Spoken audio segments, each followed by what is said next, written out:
सत्क्रियार्थो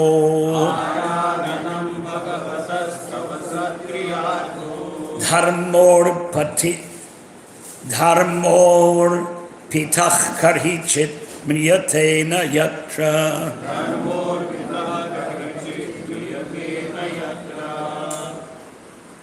Wanna try? Pumsamato vivid karma bhiradvaradhaira Pumsamato vivid karma bhiradvaradhair Danena chogra tapsa paricharyaya Danena chogra tapasa paricharyaya Aradhanam bhagavat tatav satkiryato Aradhanam bhagavathastava satkriyarto Dharmorpitah kaharichit priyate na yatra Dharmorpitah karhichit priyate na yatra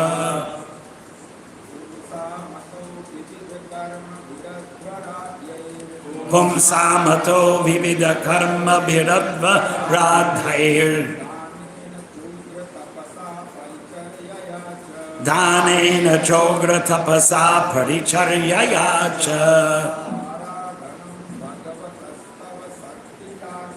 Aradhanam bhagavatastava satkriyartho Dharmorpitah karhichit priyate na yatra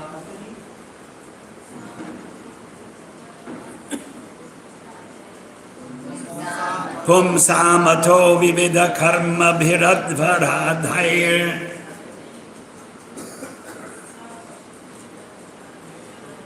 Danena chogra tapasa paricharyaya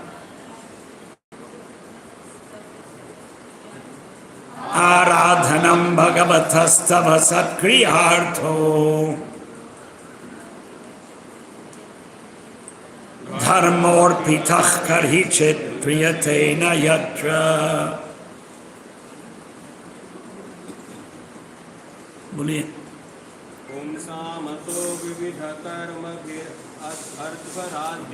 Pumsamato vivida karma bhiradvaradhair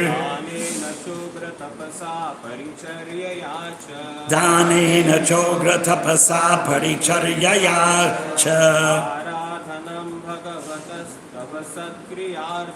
Aradhanam bhagavatastava satkriyartho Dharmorpitah karhichit priyate na yatra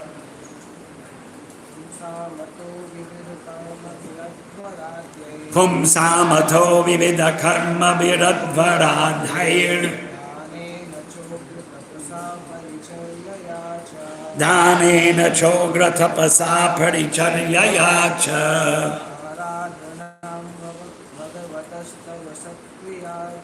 Aradhanam bhagavatastava satkriyartho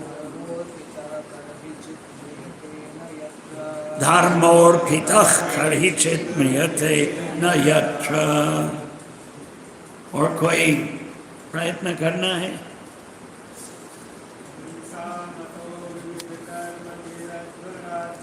Pumsamato vivida karma bhiradvaradhair Danena chogra tapasa paricharyaya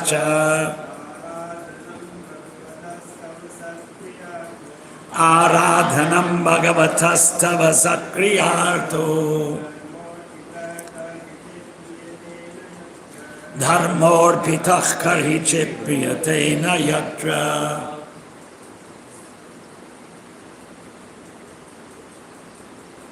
Padapataha Padapataha Pada शब्द पातः पढ़ते हैं पदपातः पुंसाम लोगों का अतः इसलिए विविध कर्म भी नाना प्रकार के सकाम कर्मों द्वारा अद्वर आद्यायी वैदिक अनुष्ठान संपन्न करने से दानेन दान के द्वारा च तथा उग्र अत्यंत कठोर तपसा तपस्या से परिचर्या दिव्य सेवा द्वारा च भी आराधनम पूजा भगवतः भगवान की तव तुम्हारा सत्क्रिया अर्थ एकमात्र आपको प्रसन्न करने के लिए धर्म धर्म अर्पित इस प्रकार अर्पित कर ही चित किसी समय म्रियते विनष्ट होता है न कभी नहीं यत्र वहाँ अनुवाद और तात्पर्य श्रील प्रभुपाद के द्वारा किंतु वैदिक अनुष्ठान दान उग्र तपस्या तथा दिव्य सेवा जैसे पुण्य कार्य भी जो लोगों द्वारा सकाम फलों को आपको अर्पित करके आपकी पूजा करने तथा आपको तुष्ट करने के उद्देश्य से किए जाते हैं लाभप्रद होते हैं। धर्म के ऐसे कार्य व्यर्थ नहीं जाते। हरे कृष्ण। तात्पर्य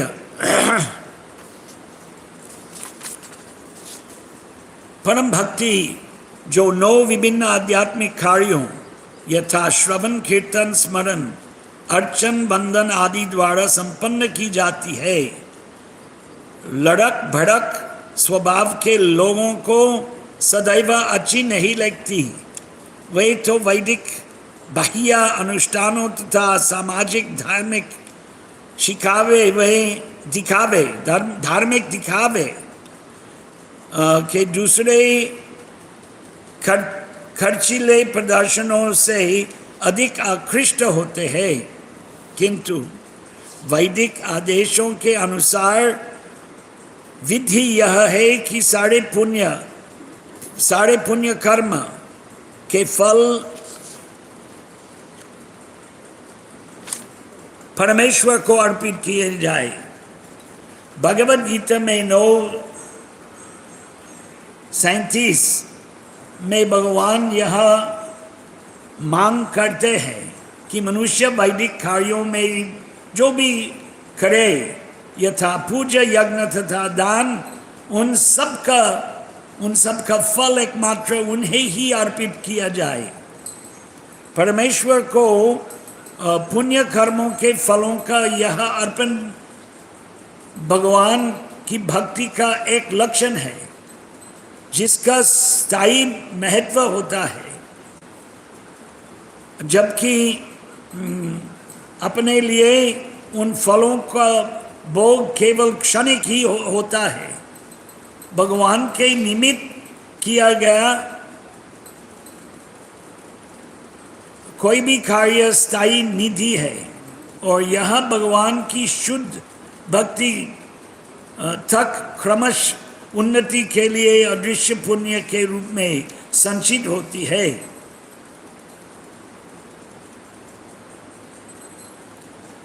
यही अलक्षित पुण्य कर्म एक न एक दिन भगवत कृपा से पूर्ण भक्ति के रूप में प्रतिफलित होंगे। अतएव परमेश्वर के निमित्त किए गए किसी भी पुण्य कर्म की संस्तुति यहाँ पर उन लोगों के लिए भी की जाती है जो शुद्ध भक्त नहीं है। हरे कृष्ण।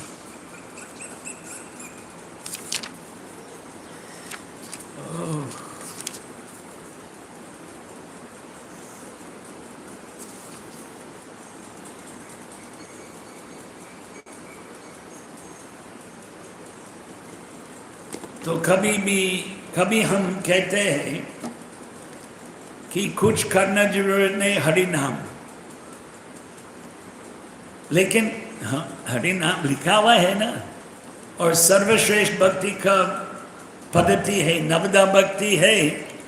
कल ये प्रश्न था प्रवचन, कल सुबह का प्रवचन में, कि सबसे अच्छा विधान क्या है नवदा भक्ति में से। तो चैतन्य चरितामृत में वंशीधारी प्रभु ने ढूंढ के निकाला अंत्य लीला में कि सर्वश्रेष्ठ पद्धति नवदा भक्ति में से यही हरि नाम संकीर्तन। कोई बोल रहे थे स्मरण ही सर्वश्रेष्ठ, और गीता में लिखा है ना, अंत काले च मामेव स्मरण मुक्त्वा कलेवरम, लेकिन चैतन्य चरितामृत का कथन है हरि नाम संकीर्तन। लेकिन यहाँ तात्पर्य में प्रभुपाद जी महाराज ने लिखा है कि ये वैदिक पद्धति का अनेक अलग अलग अनुष्ठान सब फल प्रदान करने वाला पद्धति है। ईसाई धर्म भारत में फैल रहे हैं, इस्लाम फैल रहे हैं, और प्रभुपाद जी महाराज ने भी जब पाश्चात्य देश और ऑस्ट्रेलिया देश में प्रचार कर रहे थे तो कभी कभी कहते थे यीशु प्रभु हमारे गुरु है, यीशु प्रभु भगवान शक्ति संपन्न था, मोहम्मद भगवान के शक्ति आवेश घूमने के लिए। तो प्रभुपाद जी महाराज क्या श्रेष्ठ है अंग्रेजी भाषा में, क्योंकि इब्राहिम, मुसलमान इब्राहिम बोलते हैं और यहूदी और ईसाई इब्राहिम बोलते हैं, उनके पूर्वज मूर्ति पूजा का विरोधी और निराकार उपासना, मूर्तियों को तोड़ा ये कहानी है, और एक ईश्वर का उपासना। तो मैंने प्रभुपाद जी महाराज से पूछा कि क्या श्रेष्ठ है, ये एक ईश्वर का उपासना पाश्चात्य धर्म के पद्धति या देवी देवताओं का उपासना। तो प्रभुपाद जवाब दिया, हम 5-7 लोग थे, देवी देवता का उपासना श्रेष्ठ है उससे। कैसे? क्योंकि वैदिक पद्धति पालन करने से धीरे धीरे उन्नति होते हैं,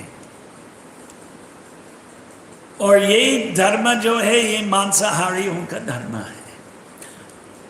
आंतरिक प्रभुपाद ये पाश्चात्य धर्म में मान नहीं देते थे, आंतरिक रूप में। ये आंतरिक बार आ जाते हैं वो अलग बात है, लेकिन वो प्रभुपाद के जीवन काल में उन्होंने इस्लाम और ईसाई धर्म का निंदा नहीं की, खुले हुए निंदा नहीं किया, लेकिन आंतरिक ये धर्म नहीं है, प्रदूषित है, मांसाहारियों का है। वैदिक संस्कृति में मांसाहारी है, जवाब दे सकते हैं। प्रभुपाद ने भी कहा, उसी दिन मैंने कहा, अलग अवस्था में उन्होंने कहा कि शूद्र मांस खा सकते हैं, कत्ल खाना का मांस नहीं खा सकते। नहीं, प्रभुपाद ने एक मंत्र का उच्चारण करना है, मांसा कदायिति मांसा, मैं अभी आपको खा रहा हूं और अगले जन्म में आप मुझको खा सकते हैं, ऐसे कुछ मंत्र है। तो जो उस पर विचार करेंगे तो मांसाहार नहीं खाएंगे। लेकिन भगवान राम के काल में दीवर था ना, मछली तो खाते थे। तो निम्न मनुष्य के चूत है, उसका कहने का तात्पर्य यही नहीं कि तामसिक नहीं है और पापाचार नहीं है, लेकिन छूट है। ऊंचा ऊंचा परिस्थिति नहीं है, निम्न परिस्थिति है। क्षत्रिय मांस खा सकते थे, जंगल में जाके क्रूर पशुओं का हत्या या हिरण, उनके मांस यज्ञ में भगवान को अर्पित करते थे, या तभी भी अंत में प्रायश्चित करना था क्षत्रिय कि पशु का हत्या किया, कुछ प्रायश्चित था। लेकिन गाय का मांस कभी वैदिक संस्कृति में गाय हत्या का अनुमति नहीं, गाय मांस का अनुमति है अगर गाय नैसर्गिक रूप से देह त्याग करते हैं, तो वो भी निम्न के निम्न लोग खाते हैं, वो भी तामसिक है। गाय मांस अगर अहिंसा के रूप में प्राप्त होते हैं, वो सात्विक नहीं है, तामसिक है। तो कम बुद्धि वाले लोग वास्तव में ज्यादा से ज्यादा मानव, ज्यादा से ज्यादा हम देख रहे हैं आज भी इंटरनेट, अंतर्जाल क्या बोलते हैं, टेलीफोन में देख के दामेलिया पटेल है ना, दामेलिया नहीं, सुथड़िया पटेल का उपनाम है। यहाँ गुजराती लोग कम है ना, सुथड़िया पटेल है ना, तो कोई सुथड़िया की अच्छी वांगी NDTV के वेबसाइट, तो मैं देखना चाहता था। पटेल शाकाहारी है ना, शाकाहारी होना चाहिए। गुजराती पटेल परंपरा शाकाहारी परंपरा, शूद्र जाति है, ब्राह्मण क्षत्रिय वैश्य नहीं है, यज्ञोपवीत संस्कार नहीं है, लेकिन उनके समाज के परंपरा है शाकाहार। लेकिन जब मैंने खोल दिया लेख, मैंने देखा मांसाहार। कहने का तात्पर्य है पतन हो रहा है। आप सब जानते हैं ये कोई नया चीज नहीं है। 40 साल पहले मैं यहाँ रह रहा था, 40 साल, 42 साल, 43 साल, 1980 किसी ने हमको रहने के लिए फ्लैट दिया, अथवा लाइन्स। अच्छा, उसी फ्लैट के नीचे हेल्थ फूड, स्वस्थप्रद भोजनालय खुल गया, और हाँ, डबलगिरी। और जो सुरेश शाह जैन बनिया, जैन तो शाकाहारी, तो हम वहाँ जाके खाते थे, रोज नहीं, कभी कभी। तो एक दिन हमारे आजीवन सदस्य के पुत्र पंजाबी, वो बोला आज स्पेशल चिकन है यहाँ, इसलिए मैं आया। हम लोग झटका लग गया कि क्या हो रहा है यहाँ। जैन कलयुग, जैन धर्म ही पतित धर्म है, वेद को नहीं मानते। बड़ा आयोजन यहाँ नजदीक हुए, बहुत लोग पालन करने वाले तो बहुत कम है ना, जो त्यागी है। स्त्रियां भी त्यागी है जैन धर्म में, वो वैदिक संस्कृति के अनुसार निषेध है।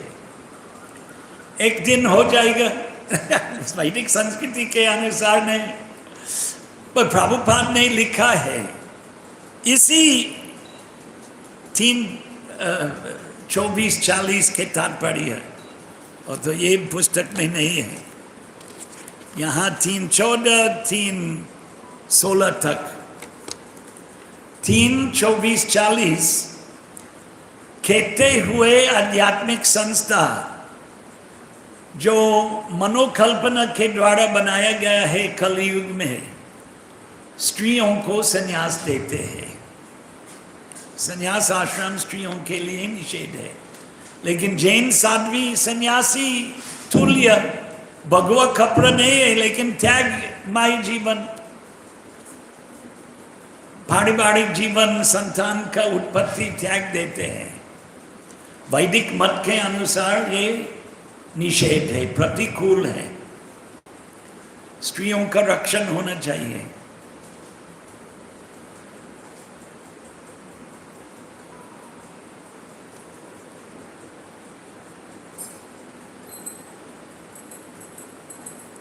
तो यहाँ वैदिक अनुष्ठान, दान, उग्र तपस्या तथा दिव्य सेवा जैसे पुण्य कार्य भी जो लोगों द्वारा सकाम फलों को आपको अर्पित करके आपकी पूजा करने तथा आपको तुष्ट करने उद्देश्य से किए जाते हैं, लाभप्रद होते हैं।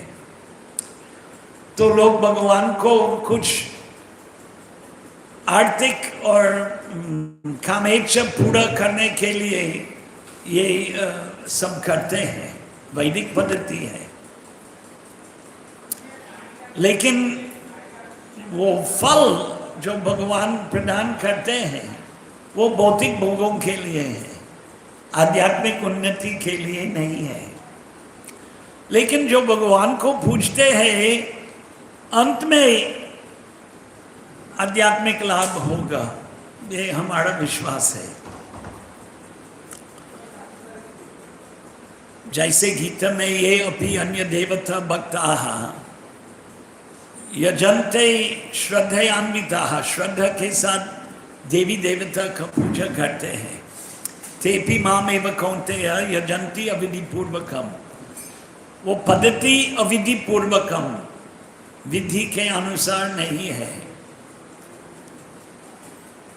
कृष्ण अर्जुन को ऐसे कहा, लेकिन ये विधि विधान वैदिक ग्रंथों में देवी देवता का उपासना आ जाते हैं। तो इस प्रसंग में कहने का तात्पर्य अलग है कि वो पद्धति प्रदूषित है। प्रदूषण क्या है? भौतिक भोगेच्छा, वो प्रदूषण है, भौतिक भोगों का कामना। ये भौतिक भोगों का कामना छोड़ना आसान नहीं है। हिरण्यकाशिपु छोड़ दिया,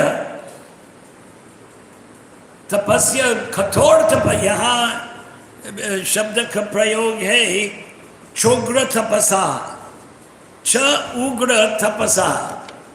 चोग्र तपसा में जब पदपात होते हैं तो उग्र तपसा, उग्र तपस्या। हिरण्यकाशिपु एक दृष्टांत है ना भागवत में, 100 साल तक एक पांव में खड़ा रहा, ऐसे लिखा है भागवत में। हम लोग 10 मिनट एक पांव में खड़ा नहीं रह सकते। 100 साल कितना बलवान होता, क्या बोलते हैं, कितना बलवान था, कितना बलशाली। जिनका बल है अलग अलग प्रकार के कसरत कर सकते हैं, बड़ी भार उठा सकते हैं। तो अपने आप को उठाकर खड़ा रहो 100 साल तक। अरे वो सामान्य 100 साल नहीं, देवताओं का 100 साल। कितने युग बीत गया, युग युग बीत गया। उनके शरीर पूरा खा गया कीटों के द्वारा। कीट बोलते हैं ना, लाल कीट है, सफेद कीट है, चींटी, चींटी, चींटी, चींटी, चींटी बोलते हैं। चींटी के द्वारा उनका पूरा शरीर का नाश हो गया, लेकिन जी रहे थे। कैसे? हड्डियों में जी रहे थे, हड्डियों में प्राण रखते थे। उग्र तपसा, उग्र तपस्या। और भी दृष्टांत है, और भी दृष्टांत है वैदिक ग्रंथों में। यह एक ही दृष्टांत मन में आया, लेकिन किसके लिए? जगदीश बनने के लिए, जगदीश इस पूर्ण ब्रह्मांड का स्वामी बनने के लिए उग्र तपस्या किया और बन चुके थे। इंद्र को स्वर्गलोक से भगा दिया, लेकिन ये भौतिक लाभ है, भौतिक फायदा। आत्मा का मुक्ति उसमें से नहीं होते। अच्छा, उन हिरण्यकाशिपु का प्रसंग विशेष प्रसंग इसलिए है, जय और विजय का लीला कथा, कि भगवान की इच्छा था कि कोई अपने भक्तों के साथ लड़ाई होगा।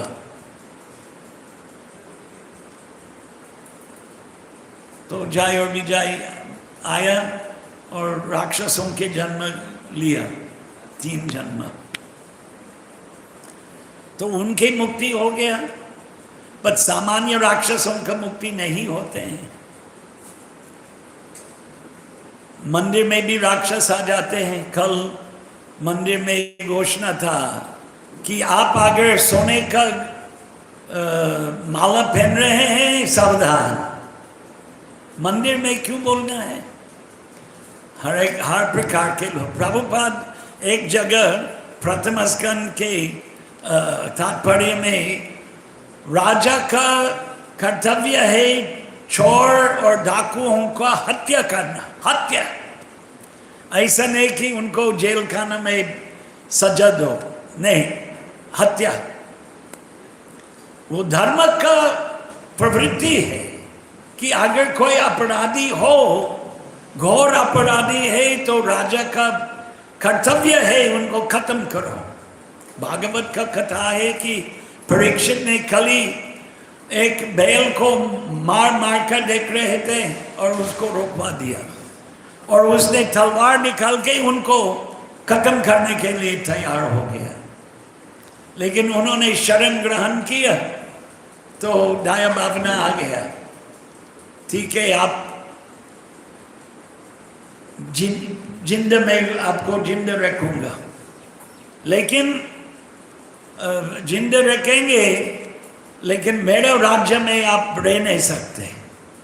तो खली पुरुष ने परीक्षित को कहा कि आपके राज्य सब जगह है, आप सम्राट है, मैं कहाँ जाऊँ? अच्छा, जहाँ पापाचार है आप वहाँ जा सकते हैं। अरे, आपके राज्य में पापाचार नहीं है, फिर कोई स्थान नहीं रहेगा मेरे लिए। फिर परीक्षित ने क्या कहा? जहाँ सोना है वहाँ जाओ, क्योंकि जहाँ सोना है वहाँ पापाचार भी है। सोना प्राप्त करने का जो लोभ है, भौतिक भोगों का इच्छा से ही उत्पन्न होते हैं।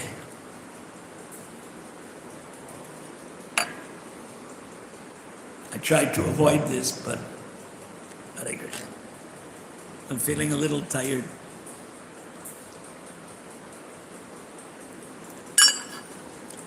I don't know if it'll wake me up. I don't know.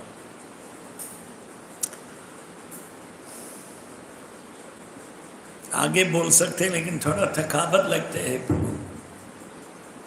प्रश्न चालू करो, प्रश्नोत्तरी। लंबा दीर्घ प्रवचन जरूरी है। किसी को प्रश्न पूछे, प्रभु का अनुभव, जीवन का अनुभव है और गहरा अनुभव है, और भारतवर्ष का गुजरात अपने पूरे विश्व का अनुभव है, तो उनके साथ का अनुभव है, उनके बाद का अनुभव है। माइक चाहिए, एक और माइक है। और किसी का प्रश्न नहीं है तो प्रवचन समाप्त करेंगे। हाँ, एक है, जरा माइक दीजिए। धन्यवाद कहता हूँ मैं। प्रभु जी के पास जो अनुभव है वो हम लोगों से कई गुना ज़्यादा है, तो कंपेयर नहीं कर सकते। प्रभुपाद के समय में किस प्रकार के स्कूल की स्थापना हुई, किस प्रकार से सत्य का प्रचार फैला, ये बहुत महत्वपूर्ण बातें हैं। मतलब प्रभुपाद के जाने के बाद कुछ चैलेंजेस आए स्कूल के ऊपर। प्रभुपाद के जाने के बाद बहुत चैलेंजेस आए थे, और प्रभुपाद के शिष्यों ने किस प्रकार से संभाला है, बहुत ऐतिहासिक चीज़ें नहीं है, बहुत साधारण चीज़ें नहीं है। हम लोग पका पका खाली मिल गई, तो अपने ढंग से नहीं करते हैं उसको, चलिए।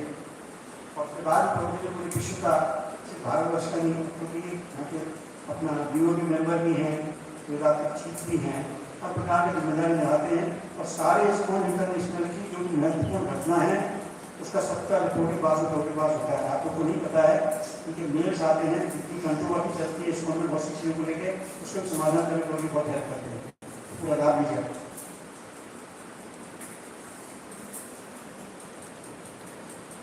बहुत धन्यवाद।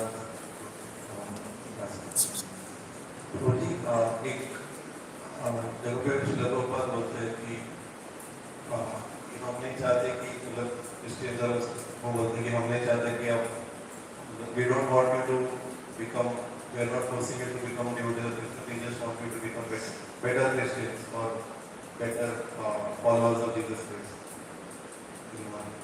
So, meaning if someone sincerely follows the teachings of their religion, then in their Yeah, Prabhupada said that, no doubt, but I think it's more time and circumstance. Some Christians are vegetarians, but eating meat from a slaughterhouse is, mahapap. You're contributing to that slaughterhouse. Somebody might say, well, you're eating cheese and drinking the milk, but it's not the same. You don't have to kill the cow to get the milk and the cheese. So, but to get the meat, they're killing. You don't have to kill also to get the meat. They die naturally, but they're killing. And they don't think that it's wrong. And, they say people are becoming vegetarian and vegan, but you look around in the West, it's a massive business of meat and restaurants. Restaurants closed during the pandemic, but they're all open now, and in the West, and they're all non-veg. There's a few vegan restaurants here and there, some South Indian vegetarian restaurants, and North Indian also. But hardly, if you see percentage-wise, it's not even 10%, less. These fast food restaurants in the US, the kind of, line of the cars drive through, it's just constant. People are eating that slaughterhouse cows. Although there's argument that they're not cows, they're between a cow and a buffalo. That's in our Prabhupada's time that somehow there was a fascination for Western cows in India 50 years ago. But that went away. And people realized, well, there's an Indian breed and there's a Western breed, and they don't have the same lakshanas. But even killing a buffalo is papachar. Yeah, it's sinful. Nanda Maharaj had buffaloes and goats and sheep, and we don't believe that they killed them. We don't believe. There is no parampara like that. Go Rakshak, they protected the cows, right? The Yadavs, or whatever you want to call the cowherd caste. Different names are there. And that caste is all over India, south, north. They won't kill the cows. They protect the cows. So, many people in the West, they don't believe in any religion now also. They stop going to the churches. Not now also, it's they stopping, becoming atheists. It's been going on for hundreds of years, but European kings were supporting religion. Like the King of England is the head of the Church of England. And now he says, I don't want to be the head of the Christian faith, all faiths. Because he sees that, he's a thoughtful person. But unfortunately, he didn't give up non-veg food, I don't think. But he understands that Christianity may not be the only path to God. And in India, Christianity, it's a new thing. It's not ancient. Even in the West, Christianity is what, 2,000 years old, they say. Before that, Judaism. And Judaism is a tribal religion, actually. And they were killing cows. You saw, of course, Vedic religion, there was Gomedha. So Chaitanya Mahaprabhu explained to Jankazi that by mantra shakti they would get a manav janma. So they were killed. Now, not like a slaughterhouse. There was mantras employed, and the atma from that cow would go into a human body. Then that is forbidden in Kali Yuga. So is sannyas. Same shloka.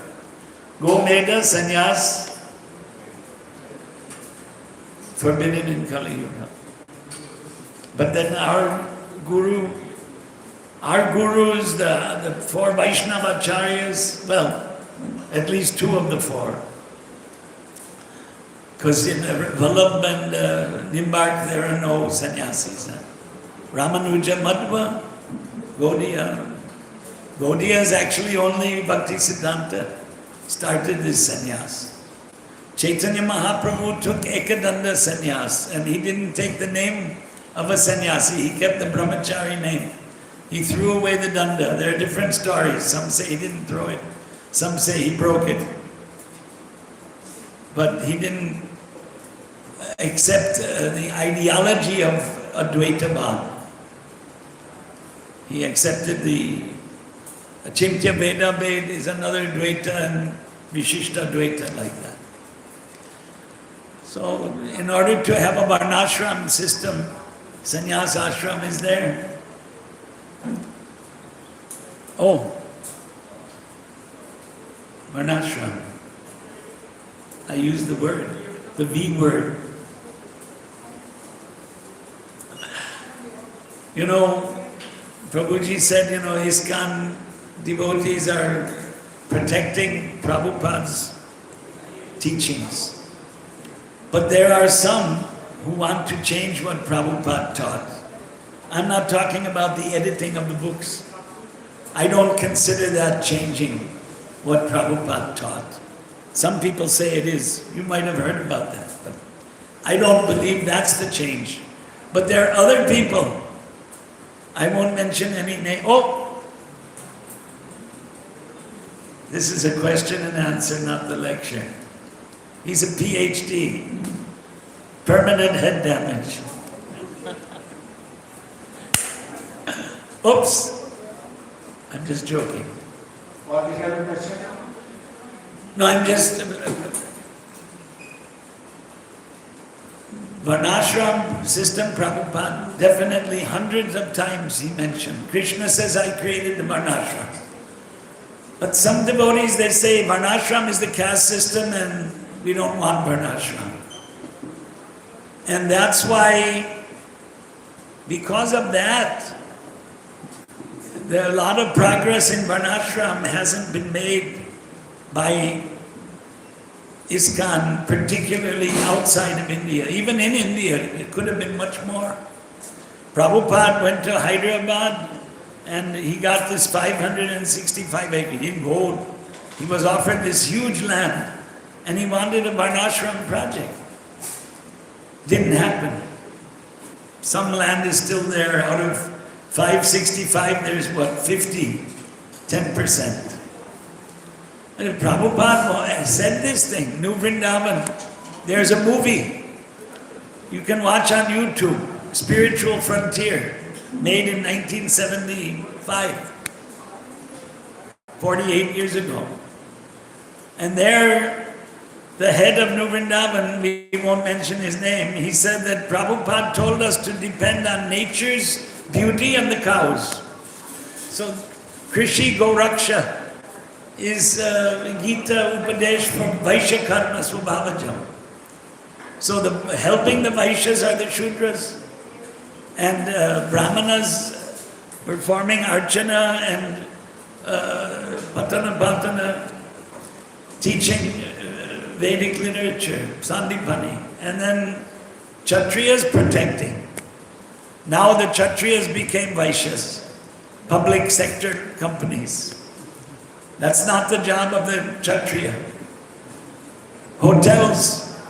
What happened? All the palaces have become hotels or museums. Kshatriya is for protection. So what to do?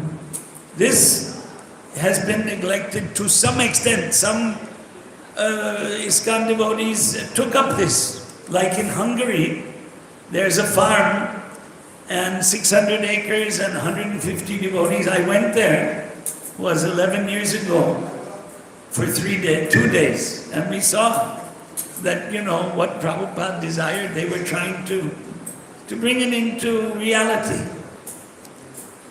But Western mentality, the British Raj, they attacked Varnashram. It's a caste system.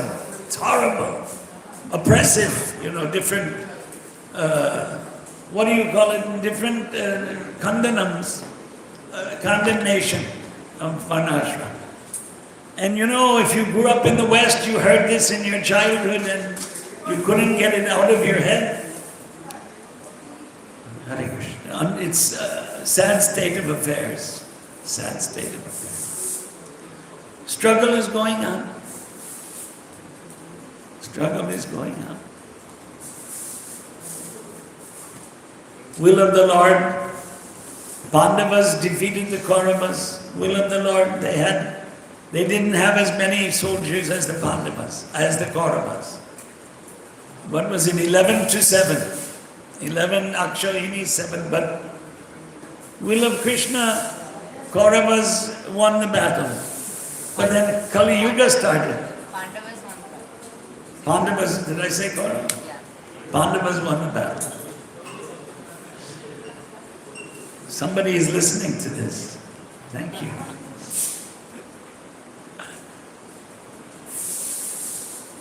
Head is not damaged. Huh? You're not a PhD. Permanent head damage. Okay. I don't think there's any other. Yes? No. Just a stretch, not a question. Okay. Grantaraj Srimad Bhagavatam ki jai. Amra Phala Mahotsava ki jai. ISKCON Vesu Bhakta Vrinda ki jai. Gaur Premanande Hari Hari Bol. Guilty?